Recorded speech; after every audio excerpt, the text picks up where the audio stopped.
சத்தியத்தையும் அறிவீர்கள், சத்தியம் உங்களை விடுதலையாக்கும்.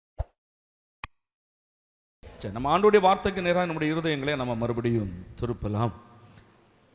எபேசியருக்கு எழுதின நிருபம் முதல் அதிகாரம், எபேசியருக்கு எழுதின நிருபம் முதல் அதிகாரம் 3, 4, 5 வசனங்களை நம்ம மறுபடியும் வாசிக்கலாம். எல்லாரும் 3, 4, 5 வசனங்களை நம்ம வாசிப்போம். நம்முடைய கர்த்தராகிய இயேசு கிறிஸ்துவின் பிதாவாகிய தேவனுக்கு ஸ்தோத்திரம்.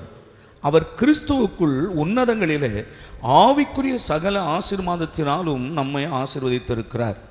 தமக்கு முன்பாக நாம் அன்பில் பரிசுத்தம் உள்ளவர்களும் குற்றம் இல்லாதவர்களுமாய் இருப்பதற்கு உலக தோற்றத்திற்கு முன்னே கிறிஸ்துவுக்குள் நம்மை தெரிந்து கொண்டபடியே பிரியமானவருக்குள் தாம் நமக்கு தந்தருளின கிருபையின் மகிமைக்கு புகழ்ச்சியாக. ஸ்தோத்திரம். அப்போஸ்தலனாகிய பவுல் இந்த எபேசு சபைக்கு இந்த நிருபத்தை அவர் எழுதும்போது பரிசுத்த ஆவியினாலே அவர் நிறைந்து இந்த நிருபத்தை எழுதினார் என்று ஒவ்வொரு வார்த்தைகளையும் நம்ம தியானிக்கும் போது தெரியும். ஆண்டவருக்கு ஸ்தோத்திரம். உன்னதங்களில் உள்ள ஆவிக்குரிய ஆசீர்வாதங்களினால் நம்மை ஆசீர்வதித்திருக்கிறார் என்று பவுல் சொல்லும்போது அதற்கு கீழே இருக்கிறதான நீங்கள் தொடர்ந்து வசனங்களை நான் வாசிக்கும் போது கிட்டத்தட்ட 6 ஆவிக்குரிய ஆசீர்வாதங்களை அவர் தமக்கு தந்திருக்கிறார் என்று நான் ஏற்கனவே உங்களுக்கு நம்ம வாசித்தோம். ஆண்டவருக்கு ஸ்தோத்திரம். தொடர்ந்து நம்ம ஒவ்வொரு வார்த்தைகளாக நம்ம அந்த எபேசு நிருபத்தில் நம்ம தியானித்து வருகிறோம். இந்த 5வது வசனத்தை நம்ம மறுபடியும் அதை கவனிக்கணும். அதிலிருந்து நம்ம மறுபடியும் தியானிக்க போகிறோம்.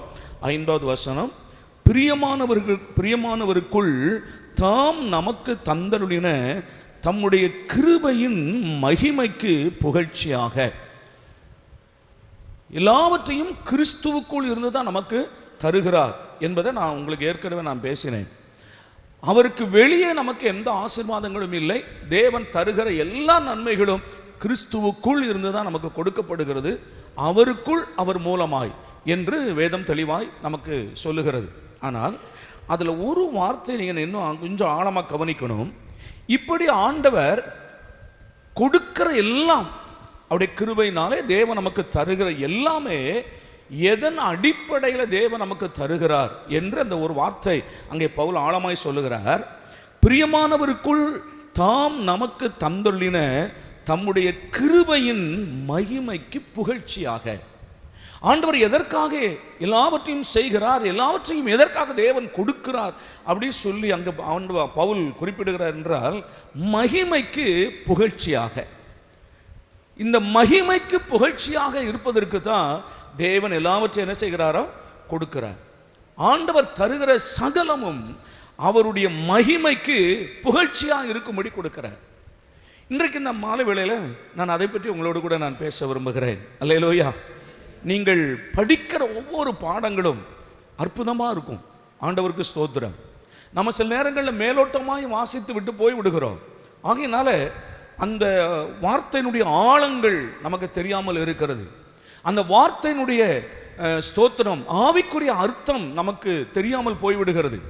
அது நாம் பரிசுத்த ஆவியானுடைய உதவியோடு கூட நாம் அதை பகுத்து நம்ம அதை தியானிக்கும் போது ஆண்டவர் அதில் இருக்கிற ஆழமான பல காரியங்களை தேவன் நமக்கு சொல்லி தருகிறார். ஆண்டவருக்கு ஸ்தோத்திரம். அப்போ ஆண்டவர் செய்கிற சகல நன்மைகளும் எதன் அடிப்படையில் செய்கிறார் என்றால் அவருடைய மகிமையின் புகழ்ச்சிக்காக செய்கிறார். மகிமையின் புகழ்ச்சிக்காக ஆண்டவர் செய்கிறார். அப்போ அந்த மகிமையை வெளிப்படுத்துகிறது. புகழ்ச்சினா வெளிப்படுத்துகிறது. மகிமையை வெளிப்படுத்துவதற்காகத்தான் எல்லாவற்றையும் என்ன செய்கிறாரா செய்கிறார். அப்போ நம்ம எதை கவனிக்கணும் என்றால் எதன் மூலமாய் தேவனும் மகிமை வெளிப்படுகிறது. ஆண்டவர் செய்கிற எல்லாமே எதற்கு தான் செய்கிறாரா? மகிமையின் புகழ்ச்சிக்காக என்றால் மகிமையின் வெளிப்பாட்டுக்காக தான் செய்கிறார். அப்போ எது தேவனுடைய மகிமையை வெளிப்படுத்துகிறது? எதன் மூலமாய் ஆண்டவர் தம்முடைய மகிமையை வெளிப்படுத்துகிறார்? எவைகளிலெல்லாம் ஆண்டவர் தம்முடைய மகிமையை வெளியே கொண்டு வருகிறார்? ஏன்னா அவர் செய்கிற எல்லாமே எதன் அடிப்படையில் தான்? மகிமைக்கு புகழ்ச்சியாக தான். அந்த மகிமையின் புகழ்ச்சினால் மகிமையின் வெளிப்பாடு. இல்லைன்னா மகிமையை வெளிப்படுத்தணும். அவருடைய மகிமையை எதெல்லாம் வெளிப்படுத்துகிறதோ அதற்காக தான் செய்கிறார். இன்னும் ஒரு 7 காரியங்களை நான் உங்களுக்கு சொல்றேன் பாருங்க. ஒவ்வொரு காரியங்களிலும் ஆண்டவர் அந்த மகிமையை வெளிப்படுத்துகிறத நம்ம பார்க்க முடியும். ஒரு 7 காரியங்களை நான் சொல்றேன். எல்லாவற்றிலும் ஆண்டவர் தம்முடைய மகிமையை எப்படி வெளிப்படுத்துகிறார் என்பதை நம்ம பாருங்க. ஸ்தோத்திரம். ஆண்டவருடைய மகிமையை வெளிப்படுத்துகிற அநேக காரியங்கள். ஸ்தோத்திரம். சரி, அதுக்கு இன்னொரு சில விளக்கத்தை நான் சொல்லிட்டு அப்புறம் சொல்றேன். அந்த மகிமை அப்படின்னு சொன்ன என்ன அப்படின்னு கேட்டிங்கன்னா, தேவனுடைய பூரணம் அப்படின்னு சொல்றாங்க. மகிமைன்னா என்னவா? தேவனுடைய பூரணம். தேவனை பூரணமாய் வெளிப்படுத்துகிறதுக்கு பேர் தான் மகிமை. அல்லேலூயாவா. ஒரு உதாரணம் சொன்னீங்கன்னா, இப்போ ஒரு நல்ல இசை கலைஞர் ஒரு நல்ல இசை வாசிக்கிறார் அப்படின்னு வச்சுக்கிட்டுங்களேன், என்ன சொல்லுவாங்க தெரியுமா? இவ்வளோ மகிமையாக இருந்தது. ஒரு நல்ல ஆராதனை, ஒரு நல்ல பாடல் பாடுறாங்க, என்ன சொல்லுவாங்க? அந்த வார்த்தையினுடைய ரொம்ப அதற்கு மேலே ஒரு விவரிக்க ஒரு வார்த்தை இல்லை. ரொம்ப நல்லா இருக்குது, அருமையாக இருக்குது என்று சொல்லுகிற எல்லாவற்றை விட ஒரு உச்ச வார்த்தை என்ன அப்படின்னா, அது எவ்வளோ மகிமையாக இருந்தது அப்படின்னு சொன்னால், அந்த மகிமை என்பதின் அர்த்தம் என்ன என்றால் பூரணம் அப்படின்னு சொல்கிறாங்க. மகிமை என்றால் பூரணம். ஆங்கிலத்தில் அது க்ளோரி சொல்கிறாங்க. அந்த க்ளோரி ஆண்டவருடைய மகிமை, அந்த மகிமையை இல்லைனா தேவனுடைய மகிமையை வெளிப்படுத்துகிறது. ஆண்டவருக்கு ஸ்தோத்திரம். அப்போ எதெல்லாம் தேவனுடைய மகிமையை வெளிப்படுத்துகிறது ரொம்ப முக்கியம் தான்.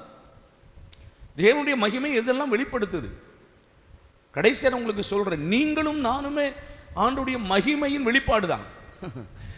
தேவன் நம்மை சிருஷ்டித்ததை எதற்கு தான்? அவருடைய மகிமையின் வெளிப்பாடு தான். நம் மூலமாய் ஆண்டவர் மகிமைப்பட விரும்புகிறார். ஏன் ஆண்டவர் நம்மை ரட்சித்து வைத்து இருக்கிறார்?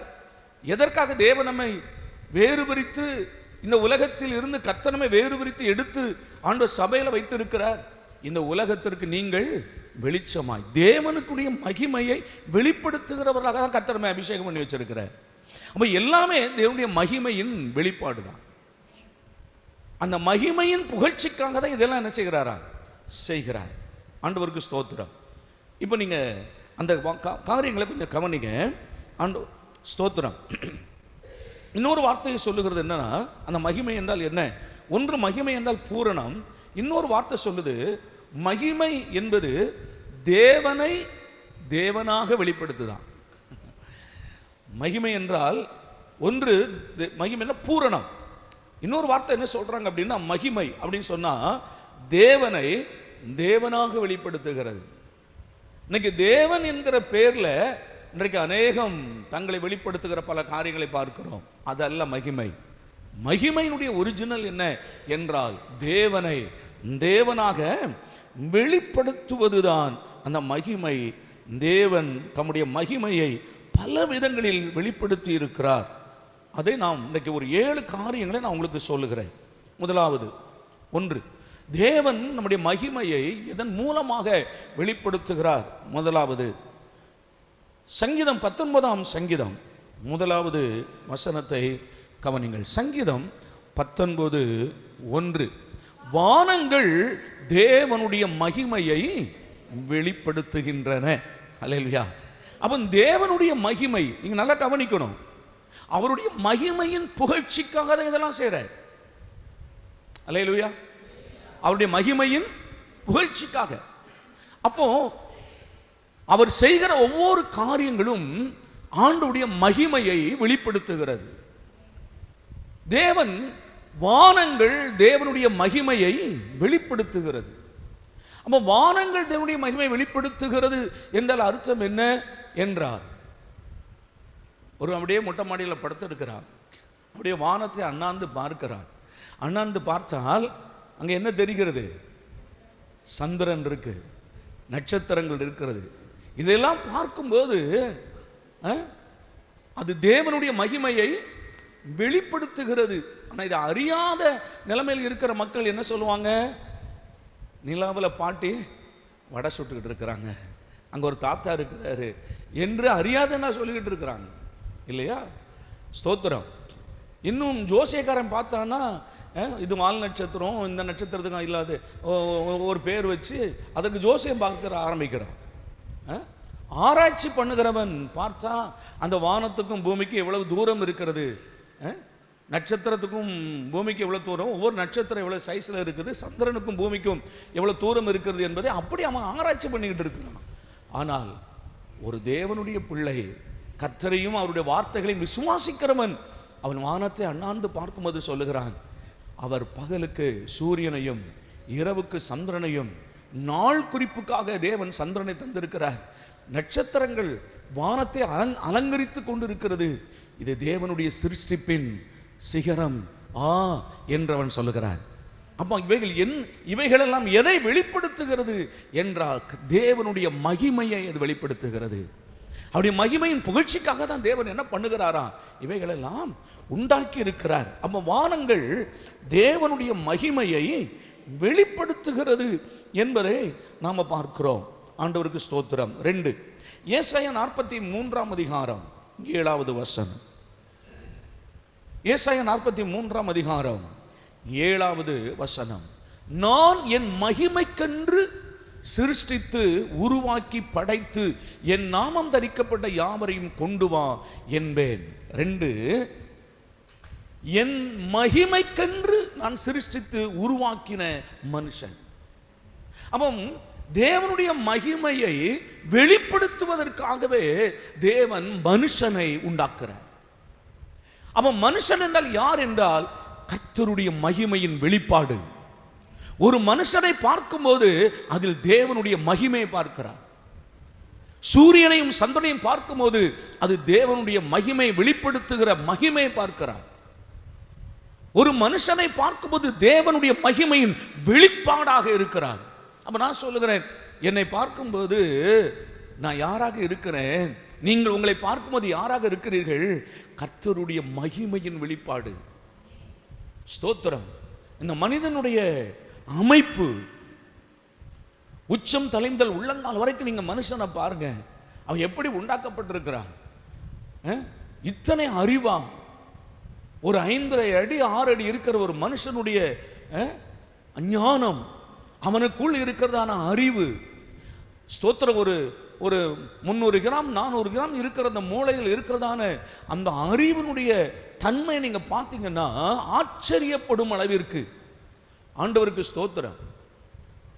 அந்த மனிதன் எப்படிப்பட்டவனா இருக்கிறான்? அவன் தேவனை போலவே உண்டாக்குகிறவராக படைக்கிறவராக இருக்கிறான்.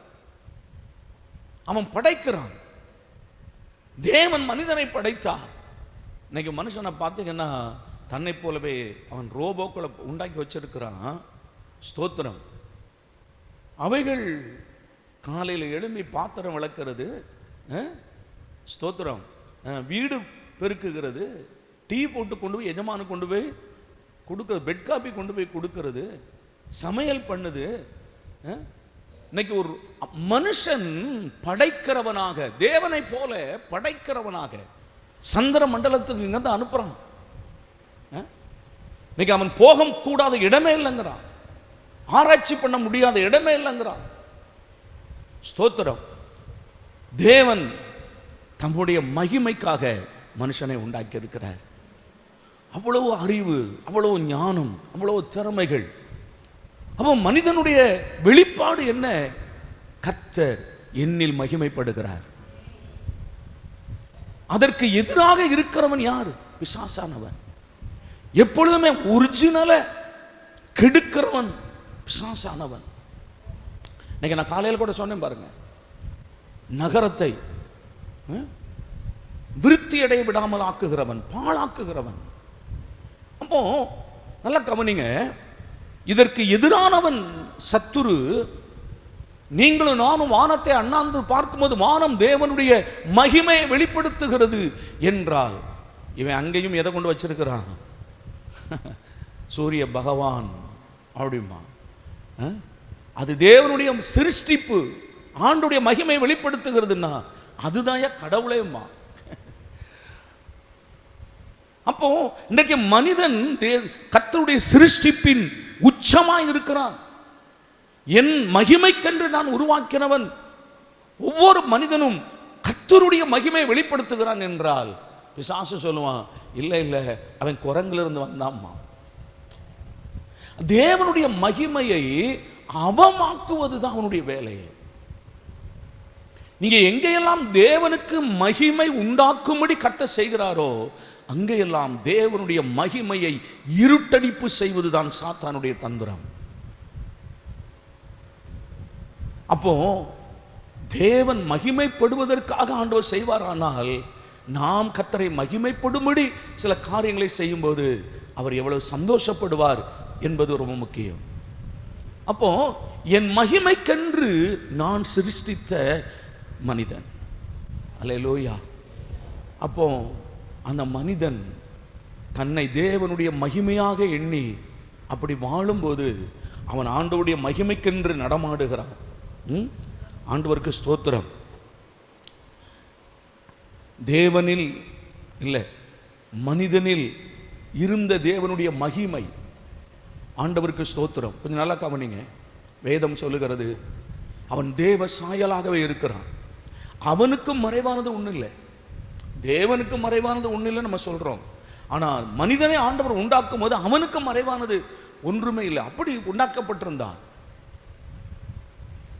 ஆண்டவர் மனிதனிலிருந்து ஒரு மனுஷியை உருவாக்கி கொண்டு வந்து நிறுத்துகிறார். அந்த குளோரோஃபார்ம் கொடுத்து மயக்கத்தில் வைத்து அவனில் ஒரு எலும்பை எடுத்து ஒரு மனுஷியை உண்டாக்கி கொண்டு வருகிறார். இன்னைக்கு குளோரோஃபார்ம் கொடுக்குறோம், ஆனால் அன்றைக்கு ஆண்டவருடைய வார்த்தையினால் அவன் மயக்க நிலைமையில் இருக்கிறான். ஒரு காலங்களெல்லாம் நீங்கள் பார்த்தீங்கன்னா மருத்துவர்கள் அந்த நாட்களில் இந்த உடைந்து போன எலும்புகளை கட்டுவதற்கு, ஆப்ரேஷன் பண்ணுவதற்கு எல்லாமே அப்படியே அந்த மயக்க நிலை இல்லாமல் அந்த உணர்வோடு உயிரோடு வைத்து தான் எல்லாம் பண்ணுவாங்களாம் பாருங்க. இவ்வளோ கொடிய வேதனைகள் இருக்கும். கடைசியாக ஒரு மருத்துவர் ஆதியாகமத்தின் புஸ்தகத்தை படிக்கும் போது தான் ஆண்டவர் அவனை அந்த அயர்ந்த நித்திரையை வரப்பண்ணி அவன் ஒரு எலும்பை எடுத்து அதை வாசிக்கும் போது தான் அவருக்குள்ள உண்டாகிறது அந்த அயர்ந்த நித்திரை என்ன, அப்போ அதுதான் ஆப்ரேஷன், அப்படி தான் ஆப்ரேஷன் பண்ண முடியும் என்றவன் ஆராய்ச்சி பண்ணின போது கண்டுபிடித்தது தான் குளோரோஃபார்ம், அந்த மயக்க மருந்து. ஆண்டவருக்கு ஸ்தோத்திரம். அப்போ அந்த மனுஷியை கொண்டு வந்து ஆண்டவர் நிறுத்துகிறார். எப்படி எடுத்தார்னு அவனுக்கு தெரியாது. ஆனால் ஆதாம் சொல்லுகிறான், இவள் என் எலும்பில் எலும்பும் என் மாம்சத்தில் மாம்சமாய் இருக்கிறாள். எப்படி தெரியும் அவனுக்கு? அவன் தேவ ஞானம் உடையவனா இருக்கிறான். ஆகாயத்து பறவைகள், ஊரும் பிராணிகள், மிருகங்கள் எல்லாவற்றையும் ஆண்டவர் உண்டாக்கி ஆதாம் தான் கூட்டிட்டு போறார். அதனுடைய சுபாவத்திற்கு ஏற்றவாறு அவன் பெயர்களை வைக்கிறான். மனுஷன் அப்படி ஒரு தேவ மகிமை உடையவனாய் இருந்தான். ஆனால் பிந்திய காலங்களில் வேதம் சொல்லுகிறது பாவம் செய்து அவன் பாவம் செய்த உடனே எதுதான் போகிறது? மகிமை தான் போகிறது. அல்லேலூயா. அவன் பாவம் செய்த போது அவனில் இருந்த தேவ மகிமை, அவனில் இருந்த அந்த பிரகாசம் அதுதான் இருளானது. சரி, அந்த கடைசிக்கு வருகிறேன். அதை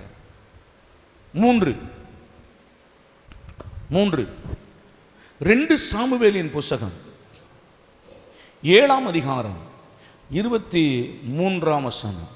கொஞ்சம் ஒரு பெரிய வசனம் அது. 2 நாளாகமம் 7வது அதிகாரம் 23ஆம் வசனம். மன்னிக்கணும், 2 சாமுவேல் 7ஆம் அதிகாரம் 23ஆம் வசனம். அது ஒரு பெரிய வசனம். அது உம்முடைய ஜனமாகிய இஸ்ரவேலுக்கு நிகரான ஜனமும் உண்டோ? பூலோகத்து ஜாதிகளில் இந்த ஒரே ஜாதியை தேவன் தமக்கு ஜனமாக மீட்கிறதற்கும் தமக்கு கீர்த்தி விளங்க பண்ணுகிறதற்கும் ஏற்பட்டாரே. தேவரீர் எகிப்திலிருந்து மீட்டு கொண்டு வந்த உம்முடைய ஜனத்திற்கு முன்பாக பயங்கரமான பெரிய காரியங்களை நடத்தி உம்முடைய தேசத்திற்கும் அதிலிருந்த ஜாதிகளுக்கும் அவர்கள் தேவர்களுக்கும் உமது மகிமையை விளங்க செய்து. அல்லேலூயா. தேவன் நம்முடைய மகிமையை விளங்க செய்தார். 2 இடத்தை நம்ம அதை எடுக்கலாம். ஒன்று எகிப்தில், இன்னொன்று கானான் தேசத்தில். இந்த 2 இடத்திலும் அவர் மகிமையை விளங்க பண்ணினார் என்று இங்கே தாவீது சொல்லுகிறார். அல்லேலூயா. ஆண்டவர் தம்முடைய மகிமையை விளங்க பண்ணுகிற தேவன். என் அன்பு பிள்ளைகள், இந்த மாலை வேளையிலும் ஆண்டவர் உங்களை எதற்காக ரட்சித்து, தேவன் உங்களை எதற்காக அபிஷேகம் பண்ணி வைத்து இருக்கிறார்? அவருடைய மகிமையை உங்கள் மூலமாய் விளங்க பண்ணுவதற்கு, என் மூலமாய் விளங்க செய்ய வேண்டும் என்று கர்த்தர் விரும்புகிறார். எகிப்து தேசத்தில் ஆண்டவர் செய்ததான 10 வாதைகளும் அங்கு தேவன் யார் என்பதை வெளிப்படுத்துகிறது. அந்த நைல் நதியை இரத்தமாய் மாற்றும் போது அதுவரைக்கும் ஜனங்கள் எதை ஆராதித்துக் கொண்டிருக்கிறாங்க, எதை வணங்கிக் கொண்டிருக்கிறாங்க? அந்த நைல் நதியை அவர்கள் தெய்வமாக ஆராதிக்கிறாங்க, தெய்வமாக வணங்கிக் கொண்டிருக்கிறாங்க. இன்றைக்கும் இந்திய தேசத்தில் நீங்க பார்த்தீங்கன்னா, நீங்கள் நதிகளுக்கு பெயர்கள் எல்லாம் பெண்கள் பெயர்களை வச்சிருப்பாங்க. கங்கா, யமுனா, சரஸ்வதி, எல்லாம் அந்த காவேரி எல்லாம் அந்த பெண்கள் பெயராக தான் இருக்கும். இவைகளெல்லாம் தெய்வமாக என்ன செய்றாங்க? வணங்குறாங்க. அந்த தண்ணீரில் கொண்டு போய் மலர்களை அள்ளி தூவி அதை வணங்கிட்டு இருப்பாங்க. அதே போலதான் எகிப்தில் நைல் நதியை தெய்வமாக வணங்கி கொண்டிருந்தார்கள். மோசே மூலமாய் கர்த்தர் அந்த கோலை ஆண்டவர் நைல் நதியை அடிக்க சொல்கிறார். அடித்த உடனே அது இரத்தமாய் மாறினது. எதை இவர்கள் தெய்வமாக நினைத்தார்களோ ஆண்டவர் அதன் மூலமாய் தம்முடைய மகிமையை வெளிப்படுத்துகிறார். இப்படி ஒவ்வொரு காரியங்களிலும் தேவன் தம்முடைய மகிமையை ஆண்டவர் வெளிப்படுத்தி இஸ்ரவேல் மக்கள் மூலமாக தம்முடைய மகிமையை உலகத்திற்கு வெளிப்படுத்தும்படி அந்த ஜனங்களை ஆண்டவர் தெரிந்து கொண்டு கானான் தேசத்தில் கொண்டு வந்து அவர்களை நாட்டினார். 7 ஜாதிகளை ஆண்டவர் துரத்தினார். தேவர்கள் மேல் நீதி செலுத்தினார். எல்லா இடங்களிலும் ஆண்டவர் தம்முடைய மகிமையை வெளிப்படுத்துவதே ஆண்டவருடைய பிரதான நோக்கமாய் இருந்தது. ஆண்டவருக்கு ஸ்தோத்திரம். சரி, கொஞ்சம் வேகமாக வாரேன். சில முக்கியமான காரியங்களை நான் பின்னால் சொல்ல வேண்டியிருக்கிறது. 4 உபாகமத்தின் புஸ்தகம் 5ஆம் அதிகாரம் 24வது வசனம். உபாகமம் 5:24. இதோ நம்முடைய தேவனாகிய கர்த்தர் தமக்கு நம்முடைய மகிமையையும் தம்முடைய மகத்துவத்தையும் போதும். இந்த வார்த்தை கொஞ்சம் கவனிங்களே. இதோ நம்முடைய தேவனாகிய கர்த்தர் நமக்கு தம்முடைய மகிமையையும் தம்முடைய மகத்துவத்தையும் காண்பித்தார். அல்லேலூயா. என்ன தலைப்பில் பார்த்து கொண்டிருக்கிறோம்? அவருடைய மகிமையின் புகழ்ச்சி. அவர் எதை செய்தாலும் அவருடைய மகிமை வெளிப்படும்படி செய்கிறார். ஆமென். வானங்களை உண்டாக்கும் போது அதில் இருக்கிற சூரியன், சந்திரன், நட்சத்திரங்கள் எல்லாம் தேவனுடைய மகிமை வெளிப்படுத்துகிறது. மனுஷன் தேவனுடைய மகிமை வெளிப்படுத்துகிறான். எகிப்து தேசத்தில் அடிமைப்பட்டிருந்த ஜனங்களை கர்த்தர் வெளியே கொண்டு வரும்போது அதன் மூலமாய் கர்த்தர் என்ன செய்கிறார்? மகிமைப்படுகிறார். இந்த வார்த்தை நீங்க கவனிங்க. தேவன் நம்முடைய தேவனாகிய கர்த்தர் நமக்கு தம்முடைய மகிமையை காண்பித்தார். தம்முடைய மகிமையை காண்பித்தார். ஆமென். அல்லேலூயா. இஸ்ரவேல் மக்களை குறித்து சொல்லுகிறது. அந்த மக்களுக்கு ஆண்டவர் தம்முடைய மகிமை என்ன செய்தாராம்? காண்பித்தார் என்று மோசே அங்கே சொல்லுகிறதை காண்கிறோம். எப்படி இந்த இஸ்ரவேல் மக்களுக்கு ஆண்டவர் தம்முடைய மகிமையை காண்பித்தார்? எப்படி ஆண்டவர் இந்த ஜனங்களுக்கு நம்முடைய மகிமையை வெளிப்படுத்தினார்? இஸ்ரவேல் மக்கள் தேவனுடைய மகிமையை எப்படி பார்த்தார்கள்? உபாகமம் 4ஆம் அதிகாரம் 12வது வசனம் வாசிங்களேன். உபாகமம் 4:12. அந்த அக்கினியின் நடுவில் இருந்து கர்த்தர் உங்களோட பேசினார். வார்த்தைகளின் சத்தத்தை நீங்கள் கேட்டீர்கள். அந்த சத்தத்தை நீங்கள் கேட்டதை அன்றி ஒரு ரூபத்தையும் நீங்கள் காணவில்லை. வனாந்தரத்தில் இஸ்ரவேல் மக்கள் வரும்போது கர்த்தர் தம்முடைய மகிமையை அந்த ஜனங்களுக்கு என்ன செய்தாரா? காண்பித்தார். அது எந்த மகிமை அப்படின்னு சொன்னா, இஸ்ரவேல் மக்களுடைய கண்களுக்கு முன்பாக ஆண்டவர் அந்த மலை, சீனாய் மலையில் ஆண்டவர் இறங்குகிறார். அந்த சீனாய் மலையில் இறங்கும் போது அந்த மலை முழுவதும் அக்கினி பற்றி எரிகிறது. அல்லேலூயாவா, அல்லேலூயாவா. அந்த மலை முழுவதும் அக்கினி என்ன செய்கிறதா? பற்றி எரிகிறது. பயங்கரமான இடி முழக்கங்கள், மின்னல்கள் கேட்கிறது. ஜனங்கள் தூரத்தில் நின்று 30 லட்சம் மக்கள் அந்த காட்சியை பார்க்கிறாங்க. இதனுடைய அர்த்தம் என்ன? ஏன் ஆண்டவர் இதை செய்கிறார்? தம்முடைய மகிமையை மக்களுக்கு காண்பிக்கிறார். தேவன் யார் என்பதை காண்பிப்பதுதான் மகிமை. தேவனை தேவனாக வெளிப்படுத்துவதுதான் மகிமை. மலை முழுவதும் பற்றி எரிகிறது, அக்கினி ஜுவாலை அதிலிருந்து எழும்புகிறது, அதன் நடுவில் இருந்து ஆண்டவர் பேசினார். அல்லேலூயா. அந்த அக்கினி நடுவில் இருந்து கர்த்தர் என்ன செய்தாரா? பேசினார்.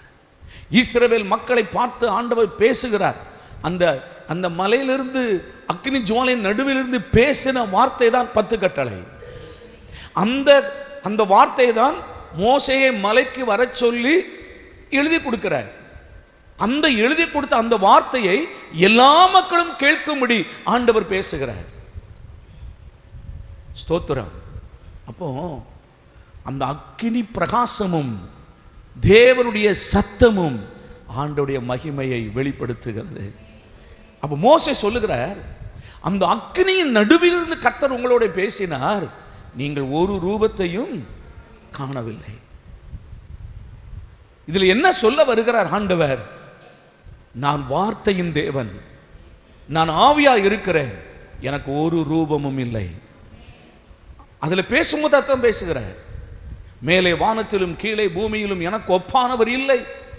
இஸ்ரவேலே கேள், நானே மெய்யான தேவன், என்னை என்று வேறே தேவன் உனக்கு உண்டாயிருக்க வேண்டாம். உன் கண்களை ஏறெடுத்து சூரியனையாவது சந்திரனையாவது நமஸ்கரிக்க வேண்டாம், யாதொரு சொரூபத்தையாக உண்டாக்க வேண்டாம். கர்த்தரின் மகிமையின் வெளிப்பாடு. நான் சொல்லுகிறேன், இன்றைக்கு நீங்கள் பாக்கியவான்கள். ஏனென்றால் நீங்களும் நானும் அவருடைய வார்த்தையை ஆராதிக்கிறோமே தவிர சுரூபங்களை ஆராதிக்கவில்லை, உருவங்களை ஆராதிக்கவில்லை. இன்றைக்கு தேவனுடைய வார்த்தையை நீங்களும் நானும் ஆராதிக்கிறோம் என்றால் அது தேவனுடைய மகிமையின் வெளிப்பாடு. ஆண்டவருக்கு ஸ்தோத்திரம். அப்போ தேவன் நம்முடைய மகிமை இஸ்ரவேல் மக்களுக்கு வார்த்தையின் மூலமாய் வெளிப்படுத்தினார். எங்கெல்லாம் ஆண்டவர் பேசுகிறாரோ அங்கெல்லாம் ஆண்டவருடைய மகிமை வெளிப்படுகிறது. நீங்க அடுத்த குறிப்புக்கு வாங்க. இன்றைக்கு வரைக்கும் ஆண்டவர் நம்மோடு கூட பேசுகிறார் என்றால் அவருடைய சத்தத்தை நீங்க கேட்கிறீங்கன்னா அது ஆண்டவருடைய மகிமையின் வெளிப்பாடு தான். ஆண்டவருடைய சத்தத்தை கேட்கிறீங்களா? கர்த்தருடைய சத்தம் கேட்கப்படுகிறதா? ஸ்தோத்திரம். தேவனுடைய சத்தம் எப்பொழுதெல்லாம் நம்முடைய இருதயத்தில் தொனிக்கிறதோ அப்பொழுதெல்லாம் தேவன் நம்முடைய மகிமையை வெளிப்படுத்துகிறார். ஸ்தோத்திரம். நீங்கள் ஜெபம் பண்ணும்போது ஒரு குறிப்பிட்ட காரியங்களுக்காக ஒருமனப்பட்டு ஊக்கமாய் நீங்கள் ஜெபிக்கிறீங்க. ஜெபம் பண்ணும்போது உங்களுடைய இருதயத்தில் ஒரு உணர்வும் ஒரு இருதயத்தில் ஒரு சத்தமும் கேட்கும். அது தேவன் உங்களோட பேசுகிறது. நீங்களும் நானும் ஆராதிக்கிற கர்த்தர் பேசுகிற தேவன். அவர் எப்பொழுதெல்லாம் கர்த்தர் பேசுகிறாரோ அங்கே அவருடைய மகிமை வெளிப்படுகிறது. ஆண்டவருக்கு ஸ்தோத்திரம். அடுத்த காரியங்களை கவனிங்க. 5 யாத்திராமத்தின் புத்தகம் 40ஆம் அதிகாரம் 34, 35, 1 ராஜாக்கள் 8ஆம் அதிகாரம் 11வது வசனம். இந்த வசனத்திலெல்லாம் நீங்கள் வாசிக்கும் போது தேவனுடைய ஆசரிப்பு கூடாரத்திலும் கர்த்தருடைய ஆலயத்தையும் ஆண்டுடைய மகிமை நிரப்பினது. இஸ்ரவேல் மக்கள் தங்கள் கண்களை ஏறெடுத்து பார்க்கிறார்கள். அங்கே ஆண்டவருடைய மகிமை ஆசரிப்பு கூடாரத்தை நிரப்பி இருக்கிறது. ஆசரிப்பு கூடாரத்தின் மேலே ஒரு மகிமையின் மேகம் நின்று கொண்டிருக்கிறது. மோசே மகிமைக்குள் பிரவேசித்தான், மேகத்துக்குள் பிரவேசிக்கிறான். கர்த்தருடைய மகிமை பிரத்யட்சமாய் வெளியரங்கமாய் அவருடைய ஆலயத்தின் மேல் தங்குகிறது. ஆண்டவருக்கு ஸ்தோத்திரம். இதனுடைய அர்த்தம் என்ன என்றால், என்னை ஆராதிக்கிற மக்கள், என்னை தேடி வருகிற மக்கள், நீங்கள் வெறுமையாய் போவதில்லை. ஆலயத்தில் நான் இருக்கிறேன். அல்லேலூயா. இந்த ஸ்தலத்தை நான் விரும்பினபடினால் இங்கே வாசம் பண்ணுகிறேன். அதனுடைய மகிமை எதை வெளிப்படுத்துகிறது?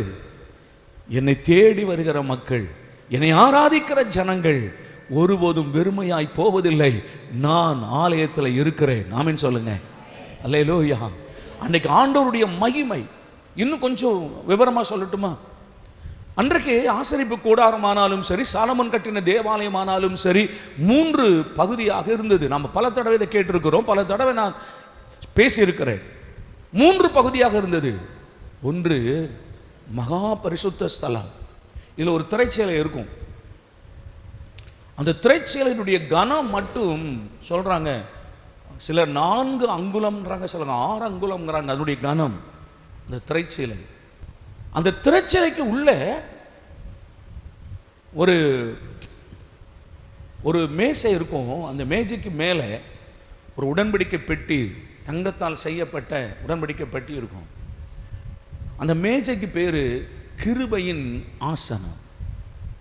இந்த கிருபையின் ஆசனத்தை நம்ம கிருபாசனம் என்று ஷார்ட்டா சொல்றோம். ஆசனம் என்றால் உட்கார்ற இடம் இல்லையா? தேவன் அங்கே உட்கார்ந்து இருக்கிறார். தேவன் உட்கார்ந்து இருக்கிற அந்த இடத்துக்கு அவரே சொல்லுகிற பேர் கிருபையின் ஆசனம்.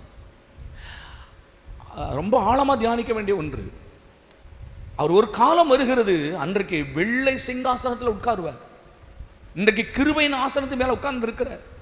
ஏன் தெரியுமா?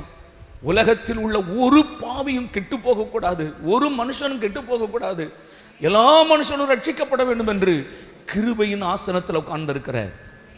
வெள்ளை சிங்காசனத்தில் உட்காரும் காலம் வருகிறதுக்கு முன்னால் இன்றைக்கு வருத்தப்பட்டு பாரம் சுமக்கிறவர்கள் எல்லாரும் என்னிடத்தில் வாருங்கள், பாவியை மனம் திரும்ப அழைக்க வந்தேன் என்று சொல்லவர் கிருபையின் ஆசனத்தின் மேல உட்கார்ந்து இருக்கிறார். அவர் கிருபையின் ஆசனத்தில் உட்கார்ந்து இருக்கிறதுனால தான் எப்பொழுதெல்லாம் போய் ஆண்டவரை என்னை மன்னியும் என்று சொல்லுகிறோமோ அப்பொழுதெல்லாம் நம்மை மன்னிக்கிறார்.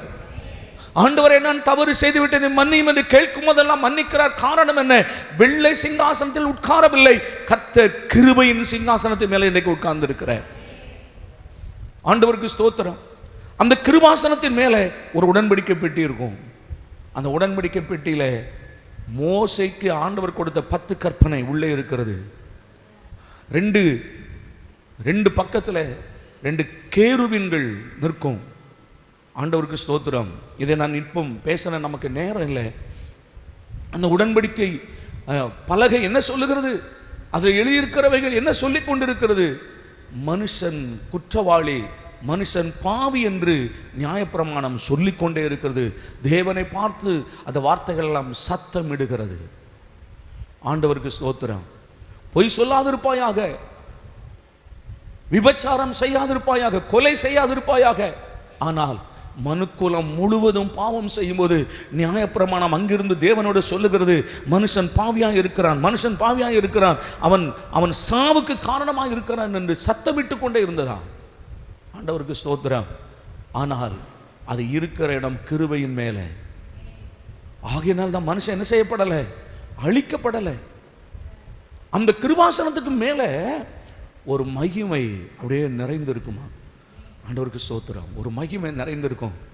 வருஷத்திற்கு ஒரு தடவை அந்த பிரதான ஆசாரியன் அவன் பலி செலுத்தி தன் பாவங்களையும் சுத்திகரித்து கொண்டு, ஜனங்களுடைய பாவங்களை சுத்திகரிப்புக்காக தன் கையில் இரத்தத்தை எடுத்துக்கொண்டு தன் அறையில் மாதுளம் பழமும் மணி இப்படி ஒவ்வொன்றா இருக்கும் பாருங்க. அவனுடைய அறையில் கோதுமை ஒரு மாதுளம் பழம் ஒரு மணி, ஒரு மாதுளம் பழம் மணி இருக்கும்.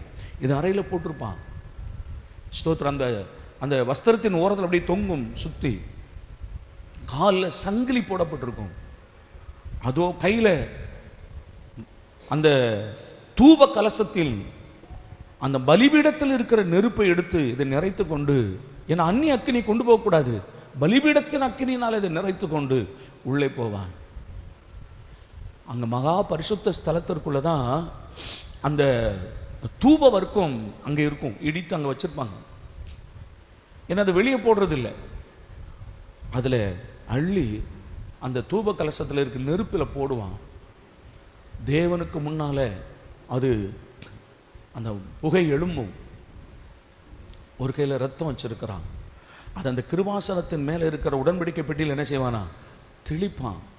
ஏன்னா இது அவனுக்கு விரோதமாக சாட்சி இட்டுக்கிட்டே இருக்குது, போட்டுக்கிட்டே இருக்குது. மனுஷன் பாவியாக இருக்கிறான், பாவத்தின் சம்பளம் மரணம்னு சொல்லிக்கிட்டே இருக்கு. அதன் மேலே கொண்டு போய் ஆட்டுக்குட்டியின் ரத்தத்தை, இவன் பாவத்துக்காக, பாவமே செய்யாத இன்னொரு மிருகம் மரித்திருக்கிறது, இவனை மன்னியும் என்று கொண்டு தெளிக்கிறான். அப்போ அந்த கிருபாசனத்தின் மேலே என்ன இருக்குமா? மகிமை, தேவனுடைய ஷெக்கினா மகிமை. அதுதான் அந்த ஷெக்கினா மகிமைன்னு சொல்றாங்க. அந்த மகிமை எழும்பி இருக்கிறது. அந்த மகிமையிலிருந்து கர்த்தர் பிரதான ஆசிரியனோடு பேசுகிறார். அல்லேலூயா. என் அன்பு கர்த்தருடைய பிள்ளைகள், இதில் வெளிப்பாடு என்ன? கர்த்தருடைய ஆலயத்துக்கு வரும்போதெல்லாம் அவருடைய மகிமை எழும்புகிறது. அன்றைக்கு ஆசாருடைய கையில் பலிபீடத்தும் நெருப்பும் அந்த தூபவர்க்கமும் இருந்தது. இன்றைக்கு துதியும் பாடலும் ஆராதனையும் ஜெபமும் ஆண்டவருக்கு முன்னால் தூபமாய் எழும்புகிறது. அப்போ பாடல் ஆராதனை எவ்வளவு முக்கியமானது என்பதை கவனிக்கணும். எவ்வளவு முக்கியமானது, அது எவ்வளவு நம்ம முக்கியமாக செய்யணும். அதை நீங்கள் பாசு பாடும்போதும் சரி, நான் ஒரு பாடலை பாடும்போதும் சரி, எப்போ நீங்கள் பார்த்தீங்கன்னா அது ரொம்ப சின்சியராக பாடணும்னு நினைப்பேன். தேவனோடு இணைந்து நான் பாடுகிறேன், தேவனுக்காய் பாடுகிறேன் என்று அந்த பாடுகிறத நீங்கள் அறிந்திருப்பீங்க. பக்தி இல்லாமல் ஒரு பாடலை நான் பாடினதே கிடையாது. ஆண்டவருக்கு ஸ்தோத்திரம். அதை பாடும்போதெல்லாம் அந்த தேவ பக்தியோடு பாடணும்னு நான் நினைக்கிறேன். ஏன்? அது ஆண்டவருக்கு முன்னால் போகிற தூபவர்க்கம், துதி பலிகள். ஆண்டவருக்கு ஸ்தோத்திரம். அதில் தேவன் மகிமைப்படுகிறார். அவருடைய மகிமையின் பிரசன்னம் எழும்புகிறது. அந்த மகிமையிலிருந்து கர்த்தர் பேசுகிறார். அப்போ பாஸ்டர் பாடல் ஆராதனை நடத்துகிறார் என்றால் அது கர்த்தருக்கு மகிமை செலுத்துகிற நேரம். அந்த தூபவர்க்கு ஆண்டவருக்கு முன்னால் எழும்புகிறது. அதிலிருந்து தேவன் நம்மோடு பேசுகிறார். எத்தனையோ தடவை மக்கள் சொல்லியிருக்கிறாங்க, பாஸ்டர் ஆராதனை நேரத்தில் அவர் பாடின பாடல்கள், ஆராதனை நேரத்தில் சொன்ன வார்த்தைகள் எங்களோடு பேசினது. அதனுடைய அர்த்தம் என்ன? அந்த கிருபாசனத்திலிருந்து அவருடைய மகிமையிலிருந்து கர்த்தர் பேசுகிறார். அல்லேலூயா. ஆலயத்துக்கு வரும்போதெல்லாம் கர்த்தருடைய மகிமையை காண்போம். அதை எதிர்பார்த்து தான் வரணும். ஆலயத்துக்கு வரும்போதெல்லாம் ஆண்டவருக்கு ஸ்தோத்திரம். அதனால தான் ஆலயத்தை நம்ம எப்படி வச்சிருக்கணும்? ஆலயமாகவே வச்சிருக்கணும். ஆண்டவருக்கு ஸ்தோத்திரம்.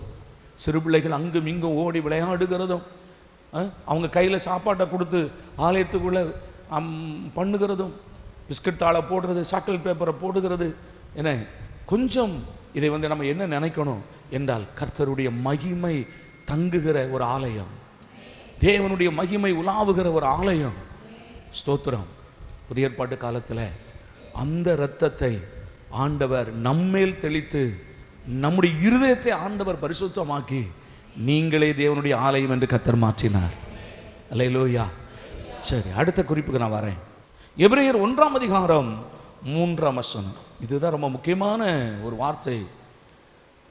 நம்ம வாசித்த இவ்வளோ நேரம் நம்ம பார்த்த ஆராய்ந்து பார்த்த எல்லாவற்றை விட ரொம்ப முக்கியமான ஒரு வார்த்தை இதுதான். வாசிக்கலாமா? எபிரேயர் 1:3. இவர் அவருடைய மகிமையின் பிரகாசம். அல்லேலூயா. இங்கே இயேசுவை பற்றி இங்கே இந்த எபிரேய நிருபக்காரன் சொல்லுகிறான், அவருடைய மகிமையின் பிரகாசம். யாரு? இயேசு கிறிஸ்து.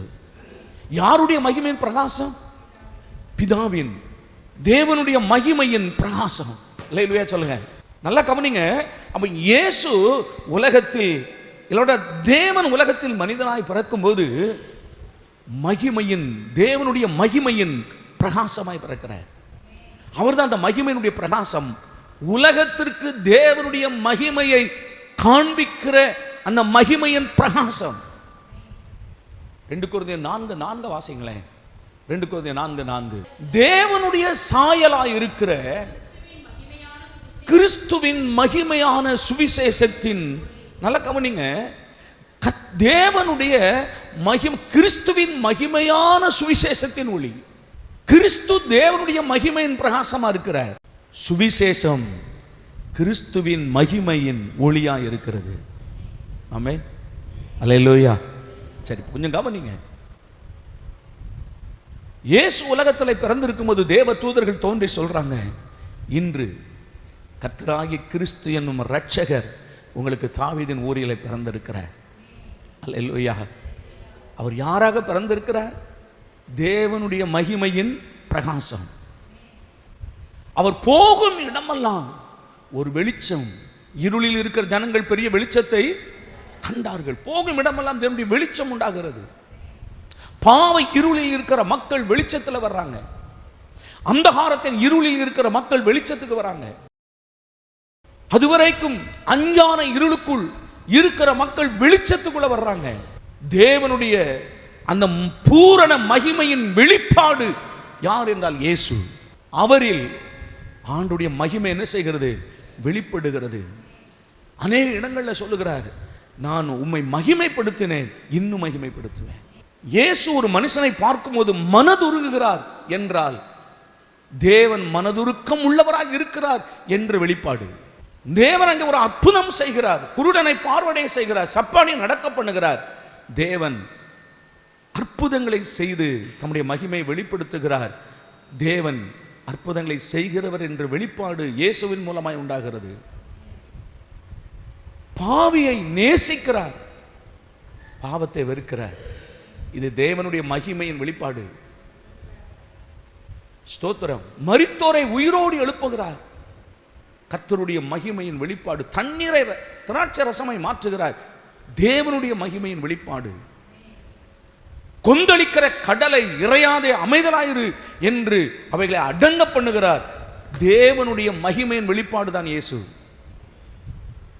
எல்லாவற்றை விட கர்த்தருடைய மகிமையின் வெளிப்பாடு உச்சம் எது என்று சொல்றாங்க அப்படின்னா சிலுவை மரணம் தான்.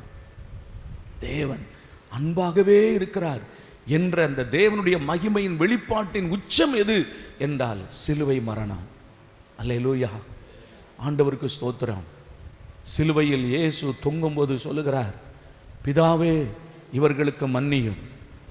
தன்னை சிலுவையில் அறைந்தவர்களும் அங்கே நின்று கொண்டு தூசித்து கொண்டு நிற்கிற மக்களையும் பார்த்து ஆண்டவர் சொல்லுகிறார், பிதாவே இவர்களுக்கு மன்னியும். இவர் அவருடைய மகிமையின் பிரகாசம். அப்போ காணக்கூடாத தேவன் காண்கிற இயேசுவின் மூலமா என்ன செய்கிறாரா? வெளிப்படுகிறார். நான் சொல்றேன், உங்களுக்கு விளங்குதா? நீங்க விளங்குற மாதிரி நான் சொல்றேன்னு எனக்கு தெரியல. மனுஷனால் காணக்கூடாதவரும் கண்டிராதவரும் ஒருவரும் சேரக்கூடாத ஒளியிலே வாசம் பண்ணுகிறதான தேவன் எதன் மூலமாய் வெளிப்படுகிறார்? காணப்படுகிற கிறிஸ்துவின் மூலமாய் வெளிப்படுகிறார். தேவன் அன்பாய் இருக்கிறவர், இரக்கம் உள்ளவர், மன்னிக்கிறவர், தயவுள்ளவர், அற்புதங்களை செய்கிறவர், நமக்கு ஆறுதலாய் இருக்கிறவர், மரித்தோரை உயிரோடு எழுப்புகிறவர் என்றெல்லாம் காணக்கூடாத தேவன் இயேசுவின் மூலமாய் அவர் வெளிப்படுகிறார். அதன் மூலமாய் மகிமை வெளிப்படுகிறது. இவர் அவர் மகிமையின் சொரூபமாய் இருக்கிறார். அல்லேலூயா, அவருடைய மகிமையின் சொரூபம். அங்கே இன்னொரு வார்த்தை தானே, அந்த வார்த்தை சொல்லுகிறது, தேவனுடைய சாயலாய் இருக்கிற கிறிஸ்துவின் மகிமையான சுவிசேஷத்தின் ஒளி. இன்னைக்கு சுவிசேஷம் எப்படி இருக்கிறது? ஏன் பிசாசு சுவிசேஷத்தை தடை பண்ணுகிறான்? நீ எதை வேணுமானாலும் செய்ய, ஆனா சுவிசேஷத்தை மட்டும் சொல்லாதன்னு ஏன் தடை பண்ணுகிறான்? அந்த சுவிசேஷம் கிறிஸ்துவின் மகிமையான ஒளியை உலகத்திற்கு பறைசாற்றுகிறது. தேவன் அன்பாகவே இருக்கிறார் என்று நீங்களும் நானும் சொல்லுகிற அந்த வார்த்தையின் மூலமாய், அந்த சுவிசேஷத்தின் மூலமாய் கர்த்தருடைய மகிமை அதில் இருக்கிறது, மகிமையின் ஒளி அதில் இருக்கிறது. இயேசு உங்களை நேசிக்கிறார், பாவியாகிய உன்னை இயேசு நேசிக்கிறார் என்று சொல்லும்போது அதில் அந்த சுவிசேஷத்தில் கர்த்தருடைய ஒளி இருக்கிறதா, மகிமையின் ஒளி இருக்கிறது. நீ செய்த பாவத்திற்காக தண்டனை நீ அனுபவிக்க வேண்டாம். மனிதனுடைய சுய நீதி என்ன சொல்லுது? தவறு செய்தவன் தான் தண்டனையை அனுபவிக்கணும். நீ தானே பாவம் செய்த, ஆகையினால உன்னையே நீ என்ன பண்ணிக்க, வருத்திக்கொள், சாட்டையால் அடிச்சுக்க, முள்ளில் படு, செருப்பு இல்லாமல் நட, ரத்தம் வடியட்டும், கஷ்டப்படு, அலகு குத்து, தலையில் தேங்காயை உட, ரத்தம் வடியட்டும். ஏன்னா நீ அவ்வளோ கொடிய பாவம் செய்திருக்கிற, நீ பாவியான மனுஷன், நீ தண்டனை அனுபவிக்கணும். ஆனால் தேவ நீதி என்ன சொல்லுது என்றால், தண்டனை நீ அனுபவிக்க வேண்டாம், நீ அனுபவித்தாலும் உன் பாவம் உன்னை விட்டு நீங்காது. உனக்காக, ஏன்னா நீ பாவி, குற்றம் உள்ளவன், நீ குற்றம் செய்து பாவியாவே இருக்கிறவன், தண்டனையை அனுபவிக்கிறதுனால உன் பாவம் என்ன செய்யாது, உன்னை விட்டு நிவர்த்தி ஆகாது. ஆனால் குற்றமற்றவரும் பாவங்களுக்கு விலகினவரும் ஒரு குற்றமும் அறியாத நீதியின் தேவன், அவர் தம்மை தாமே பலியாக ஒப்பு கொடுத்திருக்கிறார்.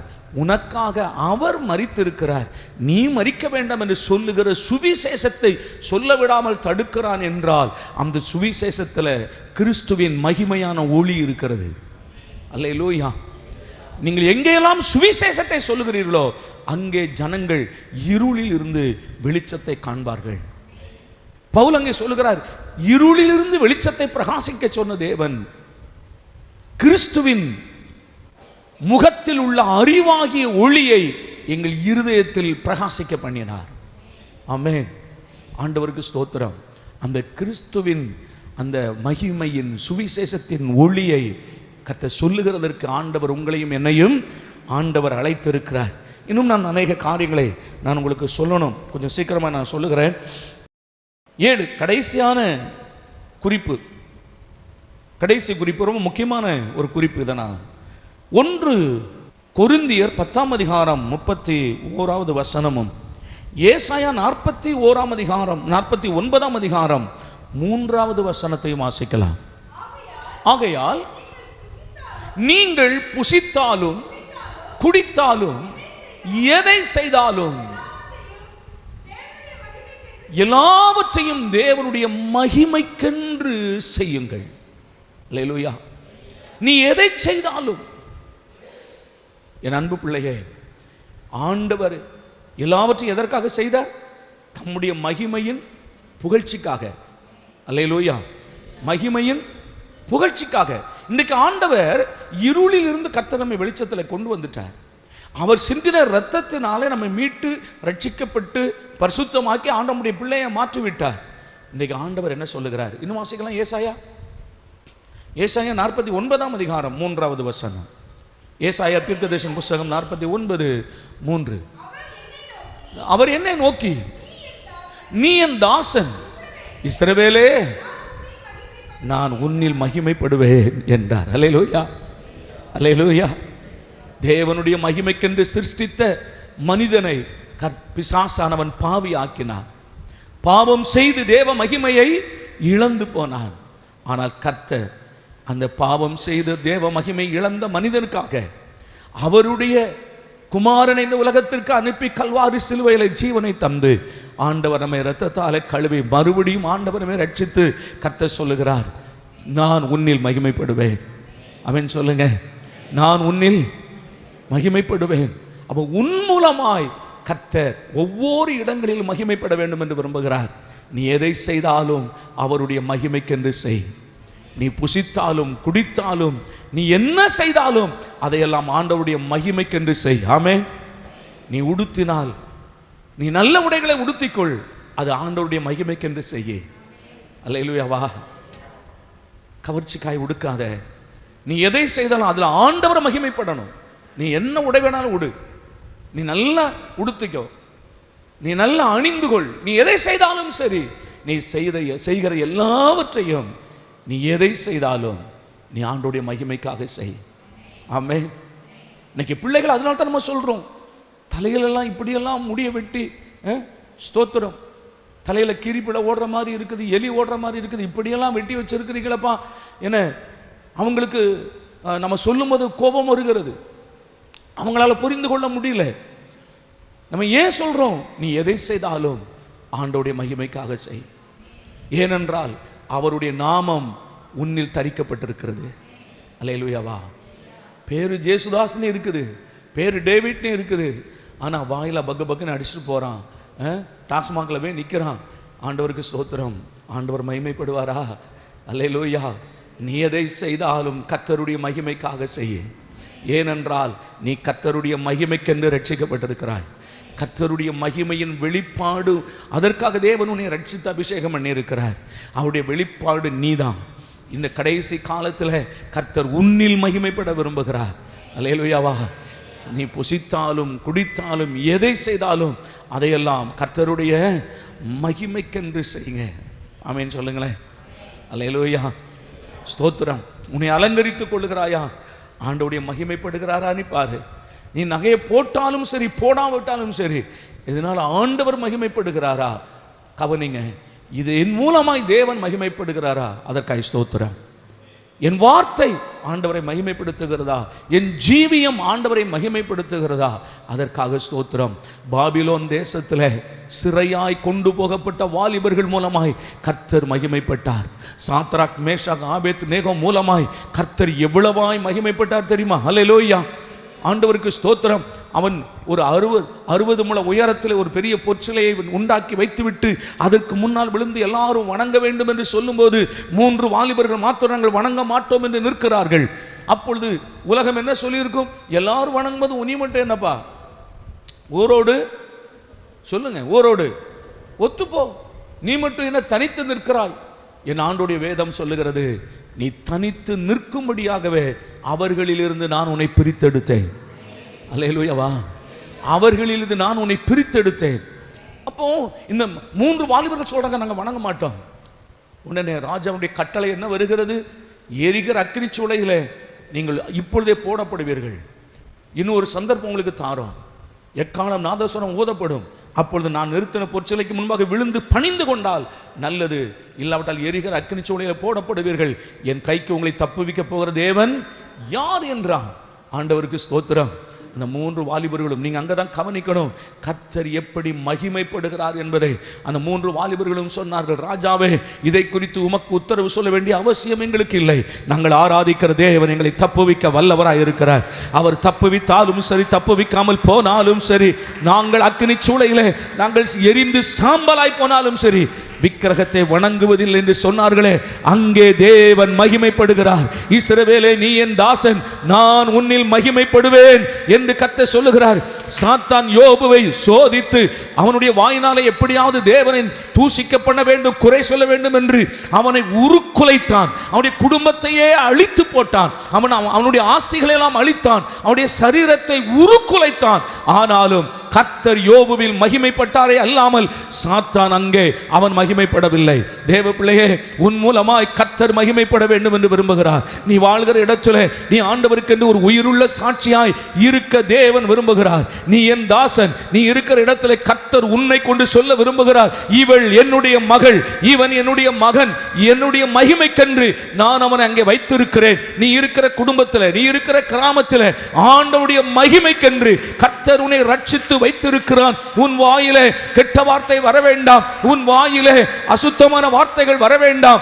ஏனென்றால் கர்த்தர் உன்னில் மகிமைப்பட வேண்டும் என்று விரும்புகிறார். நீ வேலை பார்க்கிற இடத்திலே, ஆபீஸ்ல உன் மூலமாய் தேவன் மகிமைப்பட வேண்டும் என்று விரும்புகிறார். வேதம் சொல்லுகிறது, என் மகிமைக்கென்று நான் உன்னை உருவாக்கினேன். அல்லேலூயா. நான் உன்னில் மகிமைப்படுவேன். நீ என் தாசன். நீ எதை செய்தாலும் அதையெல்லாம் கர்த்தருடைய நாம மகிமைக்கென்று செய்வீர்களாக. 1 கொரிந்தியர் 6ஆம் அதிகாரம் 20வது வசனம். கொஞ்சம் சீக்கிரமா வாசிக்க, நான் முடித்து விடுகிறேன். 1 கொரிந்தியர் 6:20. கிரயத்திற்கு கொல்லப்பட்டீர்கள், ஆகையால் தேவனுக்கு உடையவர்களாகிய உங்கள் சரீரத்தினாலும் உங்கள் ஆவியினாலும் தேவனை மகிமைப்படுத்துங்கள். ஆமென் சொல்லுங்க சத்தமா. நீங்கள் கிரயத்திற்கு கொல்லப்பட்டீர்கள், விலை கொடுத்து வாங்கப்பட்டு இருக்கிறீர்கள். ஆகையால் உங்கள் சரீரத்தினாலும் உங்கள் ஆவியினாலும் என்றால் உங்கள் சரீரத்தினால் தேவனை மகிமைப்படுத்து. மகனே, மகளே, நீ உடுத்துகிற உடையானாலும், நீ உன்னை அலங்கரித்துக் கொள்ளுகிறதுனாலும், உன் செய்கையின் மூலமாயும் கர்த்தர் மகிமைப்படுவாராக. அல்லேலூயா. உங்களை காண்கிறவர்கள் தேவனுடைய சாயலை காணட்டும். கடைசியாக யோவான் எழுதின சுவிசேஷம் 21ஆம் அதிகாரம் 18-19 வசனங்களை வாசிக்கலாம். யோவான் 21:18-19. நீ இளவயது உள்ளவராய் இருந்தபோது உன்னையே நீ அரை கட்டி கொண்டு உனக்கு இஷ்டமான இடங்களில் நடந்து திரிந்தாய். நீ முதிர் வயது உள்ளவன் ஆகும்போது உன் கைகளை நீ நீட்டுவாய், வேறொருவன் உன் அறையை கட்டி உனக்கு இஷ்டமில்லாத இடத்திற்கு உன்னை கொண்டு போவான் என்று மெய்யாகவே மெய்யாகவே உனக்கு சொல்லுகிறேன் என்றார். இன்ன விதமான மரணத்தினாலே அவன் தேவனை மகிமைப்படுத்த போகிறான் என்பதை குறிக்கும்படியாக இப்படி சொன்னார். அல்லேலூயா. நீ வாழ்கிற காலத்திலே ஆண்டவர் சொல்லுகிறார், நான் உன்னில் மகிமைப்படுவேன். ஆமென். உன் சரீரத்தினாலும் உன் ஆவினாலும் நான் மகிமைப்படுவேன். கடைசியா சொல்றார், உன் மரணத்தின் மூலமாகவும். அவன் இப்படிப்பட்ட மரணத்தினால் தேவனை மகிமைப்படுத்த போகிறான் என்று சொல்லப்பட்டது. யாரை குறித்து சொல்லுகிறது? பேதுருவை பற்றி சொல்றார்.